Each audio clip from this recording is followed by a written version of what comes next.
আমি আপনাদের সম্মুখে মহাগ্রন্থ আল কোরআনের সূরা মুমিনুনের 1 থেকে 11 সর্বমোট 11টি আয়াত তেলাওয়াত করেছি। এই আয়াতে কারিমাগুলির মধ্যে মহান রব্বুল আলামিন সাকসেসফুল মুমিন, সফলকাম মুমিনদের এমন 7টি অসাধারণ গুণাবলী বর্ণনা করেছেন, যারা এই গুণগুলি অবলম্বন করবে তাদের প্রত্যেককে মহান রব্বুল আলামিন জান্নাতুল ফেরদাউসের উত্তরাধিকারী করবেন। সুবহানাল্লাহ। এই জন্য আমরা চেষ্টা করব প্রত্যেকেই এই গুণগুলি প্রথমে শুনব, বুঝব, এরপরে প্রত্যেকে আমাদের বাস্তবিক জীবনে এই গুণগুলি অবলম্বন করে চলার চেষ্টা করব। তাহলে মহান রব্বুল আলামিন আমাদের প্রত্যেককেই জান্নাতুল ফেরদাউসের অধিকারী করবেন। আমরা এই প্রত্যেককেই এই গুণগুলি অবলম্বন করে আল্লাহ তাআলার পক্ষ থেকে জান্নাতুল ফেরদাউসের অধিকারী হওয়ার চেষ্টা করব। আল্লাহ তাআলা আমাদের সকলকে এই গুণগুলি অবলম্বন করে চলবার তৌফিক দান করুন। সকলে বলি আমিন। জান্নাতুল ফেরদাউস কি? সর্বপ্রথমে জান্নাতুল ফেরদাউসের পরিচয়টা আমাদের জানা দরকার। জান্নাতুল ফেরদাউস কি? জান্নাতের যে 4টি স্তর রয়েছে, এই জান্নাতের যে 8টি স্তর রয়েছে, এই 8টি স্তরের মধ্যে সর্বোৎকৃষ্ট সর্বোচ্চ স্তর, সর্বোৎকৃষ্ট স্তর হলো জান্নাতুল ফেরদাউস। আবু দাউদ শরীফের 2790 নম্বর হাদিসে আসছে, রাসূলুল্লাহ সাল্লাল্লাহু আলাইহি সাল্লাম বলেন, ফাইদা আসআলতুমুহু, যখন তোমরা আল্লাহর কাছে জান্নাত চাইবে, ফাসআলুহু আল ফেরদাউস, তখন তোমরা আল্লাহ তাআলার কাছে জান্নাতুল ফেরদাউসই চাও।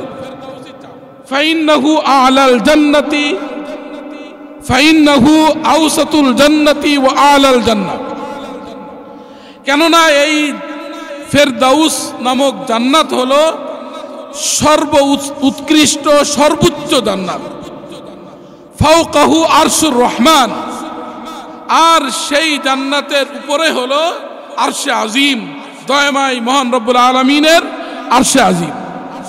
ওয়া মিনহু তাফাজ্জারু আনহারুল জান্নাহ, আর সেখান থেকেই জান্নাতের সমস্ত নহরগুলি প্রবাহিত হতে থাকে। সুবহানাল্লাহ। এই জান্নাতে আমরা প্রত্যেকে যাইতে চাই কিনা?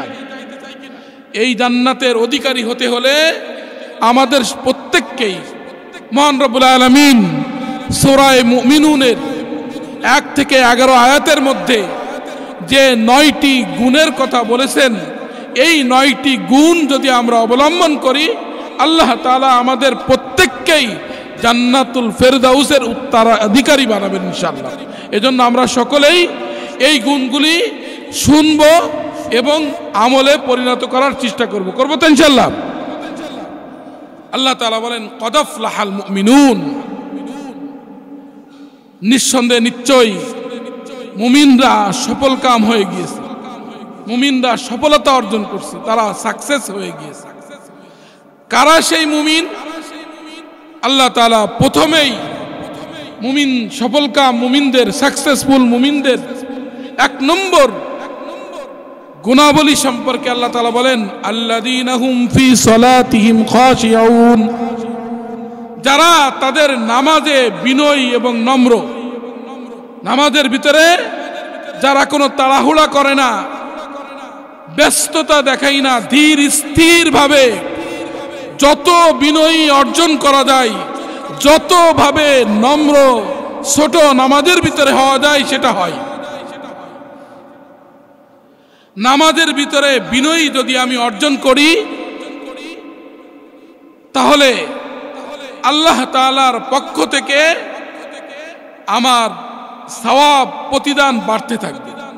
আমার নামাজের ভিতরে আমার অ্যাটেনশন, আমার একাগ্রতা যত বেশি হবে, আমার সওয়াবের পরিমাণ তত বেড়ে যাবে। আবু দাউদের 796 নম্বর হাদিসে রাসূলুল্লাহ সাল্লাল্লাহু আলাইহি ওয়াসাল্লাম ইরশাদ করেন, ইন্নার রাজুলা লা ইয়ানসারিফু ওয়া মা কুতিবা লাহু ইল্লা উশরু সালাতিহি তুসউহা সুমুনুহা সুবউহা সুদুসুহা খুমুসুহা রুবউহা সুলুসুহা নিসফুহা। নিঃসন্দেহে নিশ্চয় মানুষ নামাজ পড়ে ফিরে যায়, তার জন্য সওয়াব কারো 1/10 লেখা হয়, 10 ভাগের 1 ভাগ সওয়াব লেখা হয়, কারো 9 ভাগের 1 ভাগ, কারো 8 ভাগের 1 ভাগ, কারো 7 ভাগের 1 ভাগ, কারো 6 ভাগের 1 ভাগ, কারো জন্য 5 ভাগের 1 ভাগ, কারো 4 ভাগের 1 ভাগ, কারো 1/3 আর কারো অর্ধাংশ সওয়াব দিয়ে দেওয়া হয়। সুবহানাল্লাহ। অর্থাৎ যার একাগ্রতা যেমন হবে তার সওয়াব তত বৃদ্ধি পাবে।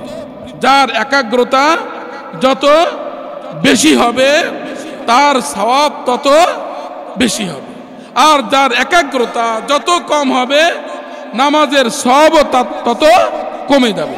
এই জন্য আমরা যদি আল্লাহ তাআলার পক্ষ থেকে সওয়াব বেশি পাইতে চাই তাহলে আমাদের পরিপূর্ণভাবে হার্টফুল কনসেন্ট্রেশন, আন্তরিক একাগ্রতা থাকতে হবে। আর এই হার্টফুল কনসেন্ট্রেশন, আন্তরিক একাগ্রতা আনতে হলে কোরআন হাদিস সাপেক্ষে কয়েকটি স্টেপ, কয়েকটি পদক্ষেপ যদি আমরা গ্রহণ করতে পারি, বাস্তবিক জীবনে নামাজ পড়ার সময় এই স্টেপগুলি যদি আমরা অ্যাপ্লাই করতে পারি তাহলে ইনশাআল্লাহ আল্লাহ তাআলা আমাদের নামাজের ভিতরে একাগ্রতা দান করবেন। আমরা ওই নামাজের মাধ্যমে আল্লাহ তাআলার রহমত বেশি পাইতে থাকবো ইনশাআল্লাহ। 1 নম্বর হলো নামাজের শুরুতে সুন্দরভাবে ওযু করা।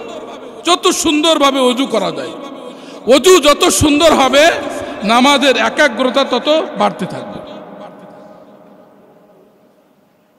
ইবনে মাজাহ 226 নম্বর হাদিসের ভিতরে আসছে, রাসূলুল্লাহ সাল্লাল্লাহু আলাইহি সাল্লাম বলেন, খায়রু আমালিকুম আস-সালাহ, তোমাদের যত আমল আছে সেই আমলগুলির মধ্যে সর্বোৎকৃষ্ট আমল হলো নামাজ। ওয়ালা ইউহাফিজু আলাল ওযুই ইল্লা মুমিনুন, মুমিন, পাক্কা মুমিন ব্যতীত কেউ ওযুর পরে যত্নবান হয় না। তো মুমিনরাই ওযুতে কি হয়? যত্নবান হয়। তো সফল কাম মুমিনদের যে 1 নম্বর গুণ ছিল, তারা নামাজে বিনয়ী হয়। এই বিনয়ী অর্জন করতে হলে আমাকে সর্বপ্রথম কি করতে হবে? সুন্দরভাবে ওযু করতে হবে।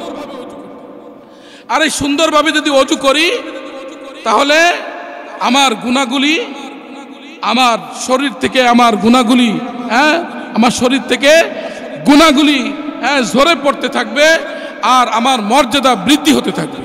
মুসলিম শরীফের 251 নম্বর হাদিসে রাসূলুল্লাহ সাল্লাল্লাহু আলাইহি সাল্লাম বলেন, আলা আদুল্লুকুম মা ইয়ামহুল্লাহু বিহিল খাতায়া ওয়া ইয়ারফাউ বিহি দারাজাত, আমি কি তোমাদেরকে এমন একটা আমল বলবো যে আমলগুলি তোমরা যখন করবে তো তোমাদের গুনাহ মাফ হয়ে যাবে আর তোমাদের মর্যাদা বৃদ্ধি হতে থাকবে।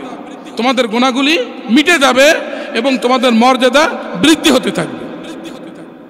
সাহাবায়ে কেরাম বলেন, বালা ইয়া রাসূলুল্লাহ, রাসূলুল্লাহ, ইয়া রাসূলুল্লাহ আপনি বলুন। রাসূলুল্লাহ সাল্লাল্লাহু আলাইহি সাল্লাম বলেন, ইসবাগুল উযু আলাল মাকারি, কষ্ট সত্ত্বেও পরিপূর্ণভাবে সুন্নাত তরিকায় ওযু করা। 1 নম্বর আমল হলো, কষ্ট হচ্ছে, শীতকালে ঠান্ডা পানি দিয়ে ওযু করতে আরাম লাগে না, কষ্ট হয়। এই কষ্ট থাকা সত্ত্বেও পরিপূর্ণভাবে সুন্নাত তরিকায় ওযু করা। এটা যদি আমি করি তাহলে আমার গুনাহগুলি মাফ হয়ে যাবে, আমার মর্যাদা বৃদ্ধি হবে। 2 নম্বর, কাসরাতুল খুতা ইলাল মাসাজিদ, মসজিদের দিকে বেশি বেশি কদম ফেলা। 3 নম্বর হলো ইন্তিজারুস সালাহ বাদাস সালাহ, নামাজ হওয়ার পরে আরেক নামাজের জন্য অপেক্ষা করা। এই 3টি আমল যারা করবে তাদের গুনাহ মাফ হইতে থাকবে এবং মর্যাদা বৃদ্ধি হতে থাকবে। তো নামাজে বিনয়ী আসার 1 নম্বর স্টেপ হলো সুন্দরভাবে ওযু করা। 2 নম্বর স্টেপ হলো দুনিয়াবি চিন্তা ছেড়ে আখেরাতের মগ্নে, আখেরাতের চিন্তায় মগ্ন হয়ে, দুনিয়াবি চিন্তা ছেড়ে আখেরাতের চিন্তায় মগ্ন হয়ে আল্লাহর সামনে দাঁড়ানো।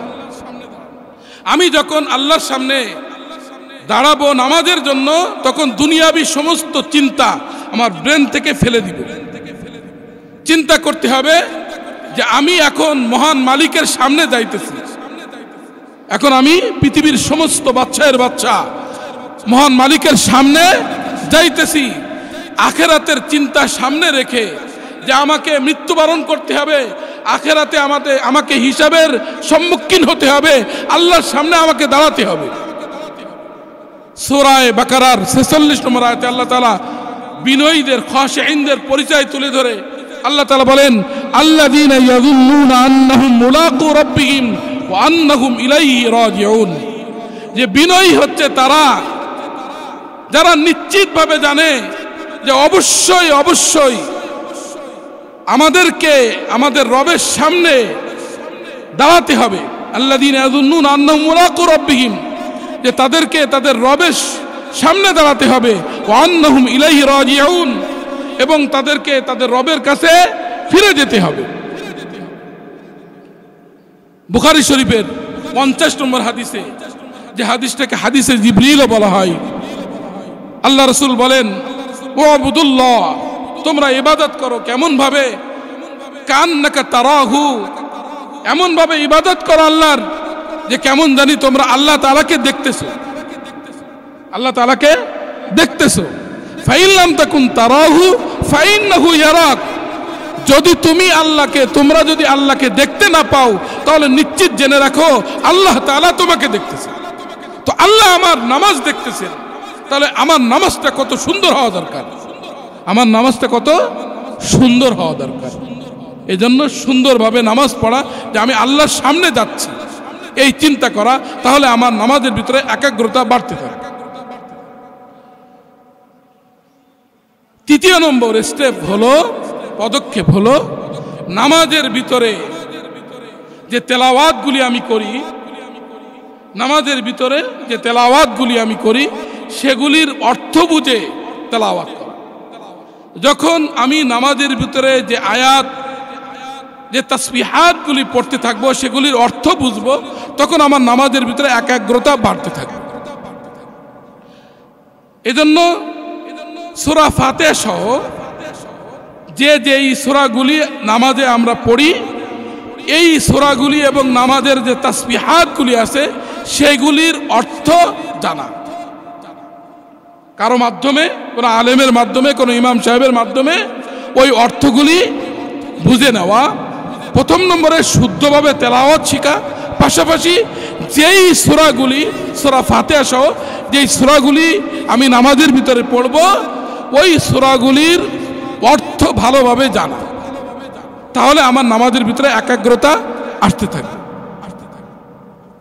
ইবনে মাজার 1350 নম্বর হাদিসে আসছে, এই হাদিসে রাবি আবু যার গিফারি রাদিয়াল্লাহু তাআলা আনহু বলেন, সাল্লাল্লাহু নবী সাল্লাল্লাহু আলাইহি সাল্লাম লাইলাতান, রাসূলুল্লাহ সাল্লাল্লাহু আলাইহি সাল্লাম এক রাতে নামাজে দাঁড়ালেন। ফাকরা আয়াতান ইউরাদ্দিদুহা হাত্তা আসবাহা, এক আয়াত তিনি সারা রাত পড়তে থাকলেন, বারবার পড়তে থাকলেন। হাত্তা আসবাহা, একেবারে প্রভাত পর্যন্ত এক আয়াতই পড়তে থাকলেন। ওয়াল আয়াতু ইন তুআযিবহুম ফাইন্নাহুম ইবাদুক ওয়া ইন তাগফির লাহুম ফাইন্নাকা আনতাল আজিজুল হাকীম। এই আয়াত সূরা মায়েদার 118 নম্বর আয়াত, এই আয়াত পড়তে থাকলেন। ইন তুআযিবহুম, হে আল্লাহ, আপনি যদি আপনার বান্দাদেরকে শাস্তি দিতে চান তাহলে আপনি শাস্তি দিতে পারেন। ফাইন্নাহুম ইবাদুক, কেননা তারা তো আপনারই বান্দা। ওয়া ইন তাগফির লাহুম, আর আপনি যদি তাদেরকে ক্ষমা করতে চান আপনি ক্ষমাও করতে পারেন। ফাইন্নাকা আনতাল আজিজুল হাকীম, কারণ আপনি মহা প্রজ্ঞাশালী, প্রজ্ঞাময়, আপনি যা খুশি তাই করতে পারেন। এই আয়াত পড়তে পড়তে সারা রাত কাটিয়ে দিয়েছেন। তো নামাজের ভিতরে যখন আমি অর্থ বুঝে তেলাওয়াত করতে থাকব, তখন আমার নামাজের ভিতরে একাগ্রতা বাড়তে থাকবে। চতুর্থ নম্বর স্টেপ হলো নামাজে এই চিন্তা করা যে এটাই হলো আমার জীবনের শেষ নামাজ, মৃত্যুর কথা স্মরণ করা। আর একথা স্মরণ করা যে এটাই হতে পারে আমার জীবনের শেষ নামাজ। হয়তো জীবনে আর কখনো কোনো সময় নামাজ পড়ার সুযোগ হবে না। অতএব এই নামাজটা যত সুন্দর করে পড়া যায় এই নামাজটা তত সুন্দর করে পড়তে হবে। আবু দাউদের 4171 নম্বর হাদিসে আসছে, এক সাহাবী রাসূলুল্লাহ সাল্লাল্লাহু আলাইহি সাল্লামের কাছে এসে বলছেন, আল্লিমনি ইয়া রাসূলুল্লাহ ওয়াউজিজ, ইয়া রাসূলুল্লাহ আমার জীবনে চলার পথে সংক্ষেপে কিছু শিক্ষা দিয়ে দিন, কিছু মূলনীতি আমাকে শিখিয়ে দিন, আমি এই মূলনীতিগুলি আমার জীবনে অ্যাপ্লাই করে যেন আমি সফলকাম হতে পারি।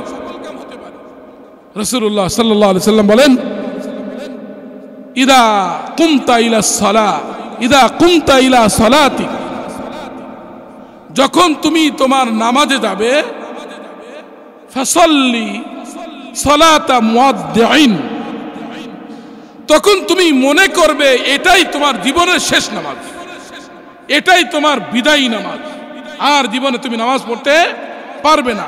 তাহলে কত সুন্দর করে তোমার নামাজ পড়তে হবে, সেভাবে তুমি নামাজ পড়বে। এক নম্বর নসিহত রাসূলুল্লাহ সাল্লাল্লাহু আলাইহি ওয়াসাল্লাম বললেন। দ্বিতীয় নম্বর নসিহত রাসূলুল্লাহ সাল্লাল্লাহু আলাইহি ওয়াসাল্লাম করলেন, ওয়ালা তাকাল্লাম বিকালামিন তা'তাযিরু মিনহুন নাস, ওয়ালা তাকাল্লাম বিকালামিন তা'তাযিরু মিনহু, যে এমন কোন কথা তুমি বলবে না যে কথার কারণে তোমাকে ক্ষমা চাইতে হবে, চাই মানুষের কাছে হোক আর আল্লাহর কাছে হোক। জবান দিয়ে এমন কোন কথা বলা যাবে না যার মাধ্যমে পরবর্তীতে আমাকে ওই কথার কারণে কি হতে হবে, লজ্জিত হতে হবে, ক্ষমা চাইতে হবে। ওয়াজমাইল ইয়াসা আম্মা ফি আইদিন নাস, মানুষের কাছে যেটা আছে এটার ব্যাপারে তুমি নিশ্চিত জানো এটা কখনো তুমি পাবে না। মানুষের থেকে সবসময় তুমি নিজেকে নিরাশ মনে করবে। আমরা অনেক সময় চিন্তা করি অমুক ব্যক্তি আমাকে অমুক কাজটা করে দেবে, তার কাছে আমি ওইটা পাবো, যখন সেটা না পাই তখন বড় নিজেকে ছোট মনে লাগে, অনেক টেনশনের কারণ হয়ে দাঁড়ায়। রাসূলুল্লাহ সাল্লাল্লাহু আলাইহি ওয়াসাল্লাম বললেন, মানুষের কাছে যা আছে সেটা তুমি পাবে না, এটা তুমি নিশ্চিত জেনে রাখো, তাহলে তুমি প্রশান্তির জীবন উপভোগ করতে পারবে। মানুষের কাছে চাইলে মানুষ অসন্তুষ্ট হয়, আর আল্লাহর কাছে না চাইলে আল্লাহ অসন্তুষ্ট হয়। তিরমিজির 3373 নম্বর হাদিসে আসছে, রাসূলুল্লাহ সাল্লাল্লাহু আলাইহি সাল্লাম বলেন, মাল্লাম ইয়াসআলিল্লাহ ইয়াগদাব আলাইহি, যে ব্যক্তি আল্লাহর কাছে চায় না আল্লাহ তাআলা তার উপরে কি হন, অসন্তুষ্ট হন। এজন্য চাইবো কার কাছে, আল্লাহর কাছে। তো চতুর্থ নম্বর স্টেপ হলো যে এটা মনে করা যে আমার জীবনের শেষ নামাজ আমি পড়তেছি। পঞ্চম নম্বর হলো নামাজের ভিতরে কোনো প্রকার ব্যস্ততা না, ধীর স্থিরভাবে নামাজ পড়া, ধীর স্থিরভাবে নামাজ পড়া। মুসনাদে আহমদের 22,642 নম্বর হাদিসে আসছে, রাসূলুল্লাহ সাল্লাল্লাহু আলাইহি সাল্লাম বলেন, আসআউন নাস আসওয়াউন নাসি সারিকাতান আল্লাযী ইয়াসরিকু মিন সালাতি, মানুষের মধ্যে সর্ব নিকৃষ্ট চোর হলো ওই ব্যক্তি, আল্লাযী ইয়াসরিকু মিন সালাতি, যে তার নামাজে চুরি করে। সাহাবায়ে কেরাম প্রশ্ন করলেন, নামাজে কিভাবে চুরি করে? রাসূলুল্লাহ সাল্লাল্লাহু আলাইহি ওয়াসাল্লাম বলেন, লা ইয়াতিম্মু রুকুআহা ওয়ালা সুজুদুহা, সে তার রুকু সাজদা পরিপূর্ণভাবে করে না, তাড়াহুড়াভাবে নামাজ পড়ে। তো একাগ্রতা আনতে হলে নামাজের ভিতরে কোনো ব্যস্ততা রাখা যাবে না। নামাজের সবথেকে গুরুত্বপূর্ণ স্থান হলো সাজদা। সাজদায় গিয়ে খুব আন্তরিকতার সহিত সাজদা আদায় করা, কোনো প্রকার তাড়াহুড়া না আদায় করা, কারণ সাজদা এমন একটা স্থান, এই স্থানে যখন বান্দা যায় তখন বান্দা সব থেকে আল্লাহর নিকটবর্তী হয়ে যায়। মুসলিমের 482 নম্বর হাদিসে রাসূলুল্লাহ সাল্লাল্লাহু আলাইহি সাল্লাম বলেন, আকরাবু মা ইয়াকুনুল আবদু মির রাব্বিহি ওয়া হুয়া সাজিদুন, যে বান্দা আল্লাহ তাআলা সব থেকে নিকটবর্তী হয়ে যায় ওই সময় যখন বান্দা সাজদারত অবস্থায় থাকে। অতএব ফাকসিরুদ দুআ, তোমরা এই সময় বেশি বেশি দোয়া করতে থাকো। তো সাজদায় গিয়ে ধীর স্থিরভাবে সুন্দরভাবে সাজদা আদায় করা, সাজদায় গিয়ে আমার যা চাওয়ার সব কিছু আমি চেয়ে নিব। কোরআনে কারীমের আয়াত জানি না, আমি চোখের পানি ফেলে আমার যে চাহিদা, আমার যে তামান্না, সেগুলি মনে মনে আল্লাহ তাআলাকে বলতে থাকবো, আর চোখের পানি দ্বারা সেগুলি প্রকাশ করতে থাকবো। ইনশাআল্লাহ সালাম ফেরানোর পূর্বেই আল্লাহ তাআলা আমার মানসা অনুযায়ী সব কিছুর ব্যবস্থা করবেন ইনশাআল্লাহ। 6 নম্বর হলো সাজদায় গিয়ে আন্তরিকতার সাথে সাজদা আদায় করা। 7 নম্বর হলো নামাজটাকে প্রশান্তির মাধ্যম মনে করা। নামাজটাকে প্রশান্তির মাধ্যম মনে করা, কোন প্রকার বিরক্তি না হওয়া। আবু দাউদের 4986 নম্বর হাদিসে আসছে, রাসূলুল্লাহ সাল্লাল্লাহু আলাইহি সাল্লাম একদিন বিলালকে বললেন, কুম ইয়া বিলাল, হে বিলাল তুমি দাঁড়িয়ে যাও, আকিম, নামাজের ব্যবস্থা করো, নামাজের ব্যবস্থা করো, ফারিহনা বিসসালাহ, নামাজের মাধ্যমে আমরা প্রশান্তি লাভ করব। তো নামাজের দ্বারা কি হয়? প্রশান্তি অর্জন হয়। যে প্রশান্তি অর্জন করেছেন রাসূল করিম সাল্লাল্লাহু আলাইহি সাল্লাম, যে প্রশান্তি লাভ করেছেন সাহাবায়ে কেরাম, যে প্রশান্তি লাভ করেছেন তাবেঈন, যে প্রশান্তি লাভ করেছেন তাবেঈন, এমনি ভাবে আল্লাহ তাআলার এমন কোন আল্লাহর বান্দা, একনিষ্ঠ বান্দা, আল্লাহর ওলি দুনিয়া থেকে অতিবাহিত হয় নাই যারা নামাজের মাধ্যমে প্রশান্তি লাভ করে নাই। নামাজ হলো সমস্ত প্রশান্তির মাধ্যম।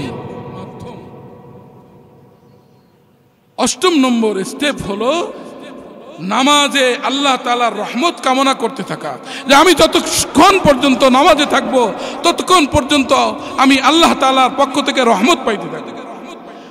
আবু দাউদের 909 নম্বর হাদিসে আসছে, রাসূলুল্লাহ সাল্লাল্লাহু আলাইহি সাল্লাম বলেন, লা ইয়াসালুল্লাহ আযজা ওয়া জাল্লা মুকবিলান আলাল আবদি ওয়া হুয়া ফি সালাতি মা লাম ইয়ালতাফিত, যে বান্দা যতক্ষণ পর্যন্ত নামাজের ভিতরে কোনো প্রকার এদিক ওদিক না তাকায় ততক্ষণ পর্যন্ত আল্লাহ তাআলা ওই বান্দার প্রতি রহমতের দৃষ্টি দিতে থাকেন।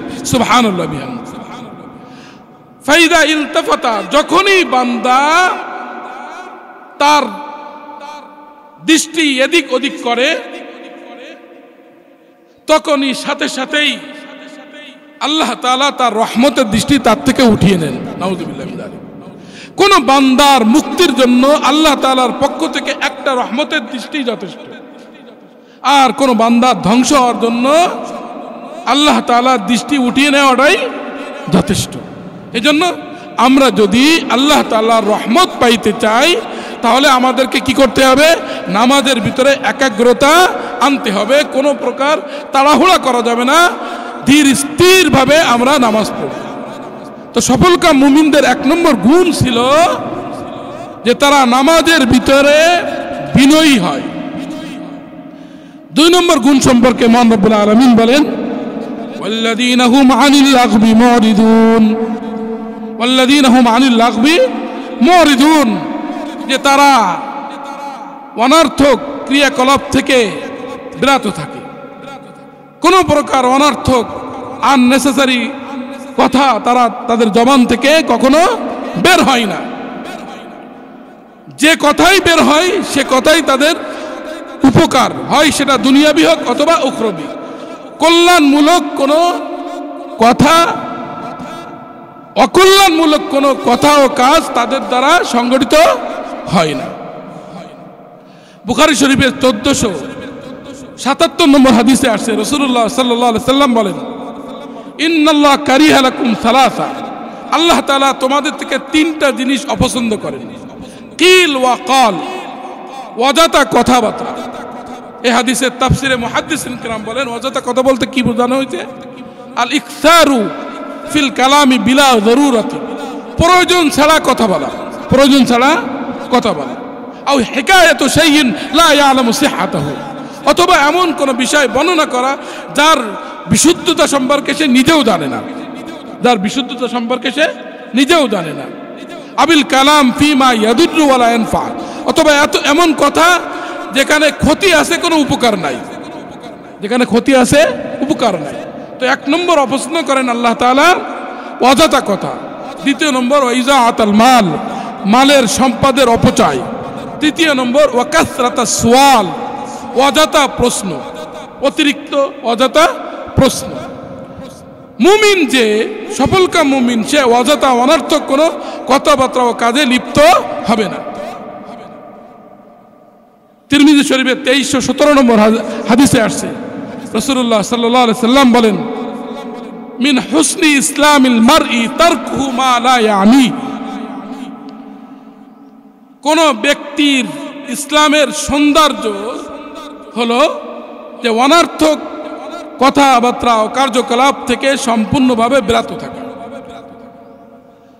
বুখারী শরীফের 6475 নম্বর হাদিসে রাসূলুল্লাহ সাল্লাল্লাহু আলাইহি সাল্লাম বলেন, মান কানা ইউমিনু বিল্লাহি ওয়াল ইয়াউমিল আখির ফালইয়াকুল খায়রান আও লিয়াসমুত। যে ব্যক্তি আল্লাহর প্রতি বিশ্বাস স্থাপন করে, আখিরাত দিবসের প্রতি বিশ্বাস স্থাপন করে, ফালইয়াকুল খায়রান আও লিয়াসমুত, সে কথা বললে কি বলবে? ভালো কথা বলবে, কল্যাণমূলক কথা বলবে, নতুবা সে চুপ থাকবে, নতুবা সে চুপ থাকবে। তো দ্বিতীয় নম্বর গুণ ছিল সফলকাম মুমিনদের, যে তারা অনর্থক ক্রিয়াকলাপ থেকে সম্পূর্ণভাবে নিজেদেরকে বিরত রাখে।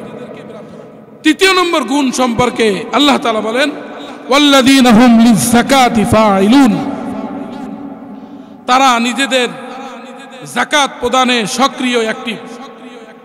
তারা তাদের সম্পদের যাকাত সঠিকভাবে দেয়। সম্পদের যাকাত যদি আমি আমার সম্পদের যাকাত দেই, তাহলে এর লাভ ক্ষতি সব আমার নিজের। আমি সম্পদের যাকাত দিলে আমার সম্পদের ভিতরে বরকত দিবেন কে? আল্লাহ তাআলা। কোরআনে কারীমের সূরা তাওবার 103 নম্বর আয়াতে আল্লাহ তাআলা বলেন, খুয মিন আমওয়ালিহিম সাদাকাতান তুতাহহিরুহুম ওয়া তুযাক্কিহিম বিহা। হে হাবিব, আপনি তাদের সম্পদ থেকে যাকাত গ্রহণ করুন। এই যাকাতের মাধ্যমে আপনি তাদের সম্পদ পবিত্র করে দিবেন এবং তাদের সম্পদ বাড়িয়ে দিবেন, বরকত দিবেন। অর্থাৎ যাকাত দিলে বাকি সম্পদ পবিত্র হয়ে যায় এবং আল্লাহ তাআলা বাকি সম্পদের ভিতরে বরকত দিয়ে দেন। এজন্য দেখা যায় এবছরে যারা যেই পরিমাণ যাকাত দিয়েছে, সামনের বছর তার যাকাত আরো বেড়ে গিয়েছে। তার মানে তার সম্পদের ভিতরে আল্লাহ তাআলা কি করছেন? বরকত দান করছেন। এজন্য আমরা আমাদের সম্পদের সঠিকভাবে কি করব? যাকাত দিব। তারা তাদের লজ্জাস্থানকে হেফাজত করে, সংরক্ষণ করে। লজ্জাস্থান যারা সংরক্ষণ করবে, হেফাজত করবে, এবং জবানকে যারা হেফাজত করবে, এই দুইটি অঙ্গ যারা হেফাজত করবে, তাদেরকে জান্নাতে পৌঁছানোর জিম্মাদারি নিয়েছেন স্বয়ং রাসূলুল্লাহ সাল্লাল্লাহু আলাইহি ওয়াসাল্লাম। সুবহানাল্লাহ। বুখারী শরীফের 6474 নম্বর হাদিসে আসছে, রাসূলুল্লাহ সাল্লাল্লাহু আলাইহি ওয়াসাল্লাম বলেন, মা ইয়াজমাননি মা বাইনা লাহইহি ওয়া মা বাইনা রিজলাইহি আজমাল্লাহুল জান্নাহ। যে ব্যক্তি দুই ঠোঁটের মাঝে তথা জিহ্বা এবং দুই রানের মাঝে লজ্জাস্থান, এই দুইটা অঙ্গকে যে ব্যক্তি অপাত্রে ব্যবহার করা থেকে সংরক্ষণ করবার জিম্মাদারি নিবে, আমি রাসূল তাকে জান্নাতে পৌঁছানোর জিম্মাদারি নিলাম। সুবহানাল্লাহ। আমরা পারবো না ইনশাআল্লাহ? জবানকে কোনো প্রকার অনর্থক কথাবার্তা দ্বারা, জবান দ্বারা যেন কোনো অনর্থক কথাবার্তা, গীবত, শিকায়েত বের না হয় জবান থেকে, এবং লজ্জা স্থানকে হেফাজত করব। এই দুইটা অঙ্গ যদি হেফাজত করি, তাহলে আমরা রাসূলের জিম্মাদারিতে কোথায় যাব? জান্নাতে যাব। পঞ্চম নম্বর গুণ সম্পর্কে আল্লাহ তাআলা বলেন, ওয়াল্লাযীনা হুম লিআমানাতিহিম ওয়া আহদিহিম রাউন। পঞ্চম নম্বর গুণ হলো, তাদের কাছে যদি কোনো আমানত রাখা হয়, সেই আমানাতের সঠিকভাবে তারা রক্ষা করে। আমানতের খেয়ানত তারা কখনো করে না। ওয়া আহদিহিম, ষষ্ঠ নম্বর হলো, কারোর সাথে কখনো কোনো সময় যদি কোনো কমিটমেন্ট করে, কোনো প্রতিশ্রুতি দেয়, সেই প্রতিশ্রুতিও তারা রক্ষা করে। অর্থাৎ তারা আমানত যেমনিভাবে রক্ষা করে, তেমনিভাবে তারা প্রতিশ্রুতিও রক্ষা করে। সহিহ তারগিবে 3004 নম্বর হাদিসে আসছে। এই হাদিসের রাবি হলে আনাস বিন মালিক রাদিয়াল্লাহু তাআলা। তিনি বলেন, মা খতাবানা রাসূলুল্লাহ সাল্লাল্লাহু আলাইহি সাল্লাম ইল্লা ক্বাল লা ঈমানা লিমান লা আমানাতা লা ওয়ালা দীনা লিমান লা আহদা লা। রাসূলুল্লাহ সাল্লাল্লাহু আলাইহি সাল্লাম যখনই আমাদের সামনে কোনো খুতবা দিতেন, কোনো নসিহত করতেন, কোনো বয়ান করতেন, সাথে তখনই তিনি বলতেন লা ঈমানা লিমান লা আমানাত লা, যার আমানতদারি নাই, যে আমানত রক্ষা করতে জানে না, তার কোনো ঈমান নাই। সে যত নামাজ পড়ুক, রোজা রাখুক, যাই করুক না কেন, সে যদি কোনো ব্যক্তি আমানতের রক্ষা না করতে পারে, আমানতের খেয়ানত করে, সে ঈমানদার নয়।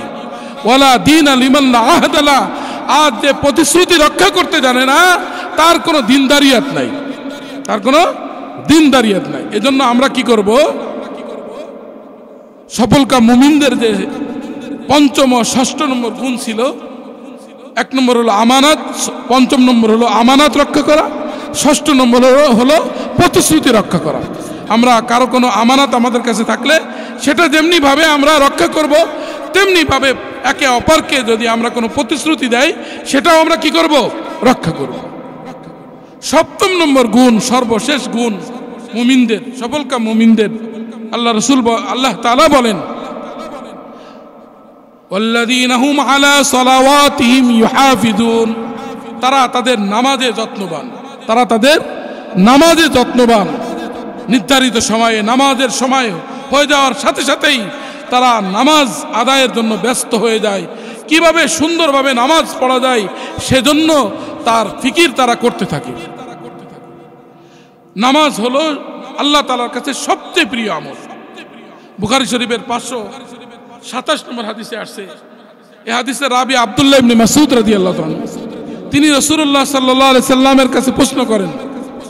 তিনি বলেন সালতু রাসূলুল্লাহ সাল্লাল্লাহু আলাইহি সাল্লাম, আমি রাসূলুল্লাহ সাল্লাল্লাহু আলাইহি সাল্লামের কাছে প্রশ্ন করেছিলাম আইয়ুল আমালি আহাব্বু ইলাল্লাহ, যে আল্লাহর কাছে সবচেয়ে প্রিয় আমল কি আমল, কোন আমল আল্লাহর কাছে সবচেয়ে প্রিয়। রাসূলুল্লাহ সাল্লাল্লাহু আলাইহি সাল্লাম সেই প্রশ্নের জবাবে বলেন আস-সালাতু আলা ওয়াক্তিহা, নির্ধারিত সময়ে নামাজ আদায় করা, এটা হলো আল্লাহ তাআলার কাছে সবচেয়ে প্রিয় আমল। এই আমলটি যদি আমরা করতে পারি, তাহলে আমরা প্রত্যেকেই আল্লাহ তাআলার জিম্মাদারিতে জান্নাতে যেতে পারবো। সুবহানাল্লাহ। আমরা প্রত্যেকে জান্নাতে যেতে চাই কিনা? তাহলে আমরা আল্লাহর জিম্মাদারিতে জান্নাতে যদি যেতে চাই, তাহলে আমাদেরকে 5 ওয়াক্ত নামাজ নির্ধারিত সময়ে যত্ন সহকারে, সুন্দরভাবে ওযু করে, সুন্দরভাবে রুকু সাজদা সব সহকারে যদি আমরা 5 ওয়াক্ত নামাজ পড়তে পারি, তো আল্লাহ তাআলা নিজ জিম্মায় আমাদেরকে কি করবেন? জান্নাত দান করবেন। হাদিসে কুদসি, যে হাদিসের বর্ণনাকারী রাসূলুল্লাহ সাল্লাল্লাহু আলাইহি সাল্লাম, মানে শব্দগুলি আল্লাহর রাসূলের, কিন্তু অর্থ হলো কার? স্বয়ং আল্লাহ তাআলার। আবু দাউদের 430 নম্বর হাদিসে আসছে, আল্লাহ তাআলা বলেন ইফতারাস্তু আলা উম্মাতিকা খামসা সালাওয়াতিন, আমি আপনার উম্মতের উপরে 5 ওয়াক্ত নামাজ ফরজ করেছি। ওয়া আহিদতু ইনদি আহদান, এবং আমি নিজে নিজেই অঙ্গীকারাবদ্ধ হয়েছি আন্নাহু মান হাফাযা আলাইহিন্না লিওয়াক্তিহিন্না আদখালতুহুল জান্নাতা ফি আহদি, যে ব্যক্তি নির্ধারিত সময়ে যথাযথভাবে এই 5 ওয়াক্ত নামাজ সংরক্ষণ করবে, অর্থাৎ এই 5 ওয়াক্ত নামাজ সঠিকভাবে পড়বে, আমি আল্লাহ নিজ জিম্মায় তাকে আমার জান্নাত দান করব। সুবহানাল্লাহ। এজন্য আমরা ইনশাআল্লাহ কি করব? 5 ওয়াক্ত নামাজ সঠিক সময়ে যত্ন সহকারে আদায় করব তো ইনশাআল্লাহ।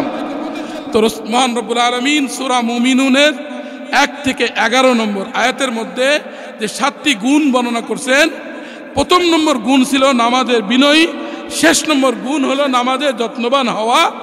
তাহলে এই গুণের প্রথমটাও শুরুটাও ছিল নামাজ দিয়ে, শেষটাও নামাজ।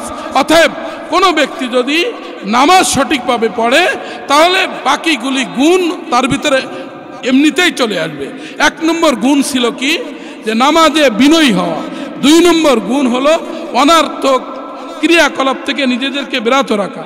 3 নম্বর নিজের সম্পদের সঠিক যাকাত দেওয়া। 4 নম্বর হলো লজ্জা স্থানের সংরক্ষণ করা। 5 নম্বর আমানত রক্ষা করা। 6 নম্বর প্রতিশ্রুতি রক্ষা করা। 7 নম্বর হলো নামাজে যত্নবান হওয়া। এই 7টা গুণ যারা অবলম্বন করবে, তাদের ব্যাপারে আল্লাহ তাআলা বলেন উলাইকা হুমুল ওয়ারিসুন, এরাই হচ্ছে উত্তরাধিকারী লাভ করবে। এরাই হচ্ছে উত্তরাধিকারী, এরাই উত্তরাধিকারী লাভ করবে। আল্লাযীনা ইয়ারিসুনাল ফিরদাউস, আল্লাযীনা ইয়ারিসুনাল ফিরদাউস, তারা জান্নাতুল ফেরদাউসের উত্তরাধিকারী লাভ করবে। আমার পিতা মারা গেলে, ইন্তেকাল করলে তার সম্পদের উত্তরাধিকারী হওয়া যেমন আমার জন্য আবশ্যক, এই 7টি গুণ যারা অবলম্বন করবে তাদের প্রত্যেকের জন্য জান্নাতুল ফেরদাউসের উত্তরাধিকারী হওয়াটাও তেমন ভাবে নিশ্চিত। আল্লাযীনা ইয়ারিসুনাল ফিরদাউস, তারা সেই জান্নাতুল ফেরদাউসের উত্তরাধিকারী লাভ করবে। হুম ফিহা খালিদুন, এবং সেখানে তারা চিরস্থায়ীভাবে থাকবে। সুবহানাল্লাহ বিহামদিহি। এজন্য ভাই আসুন আমরা প্রত্যেকে এই 7টি গুণ অবলম্বন করে প্রত্যেকেই জান্নাতুল ফেরদাউসের উত্তরাধিকারী হওয়ার চেষ্টা করি। মহান রব্বুল আলামিন আমাদের প্রত্যেককে এই 7টি গুণ অবলম্বন করে জান্নাতুল ফেরদাউসের উত্তরাধিকারী হবার তৌফিক দান করুন। সকলে বলি আমিন। ওয়া আখিরু দাওয়ানা আনিল হামদুলিল্লাহি রাব্বিল আলামিন।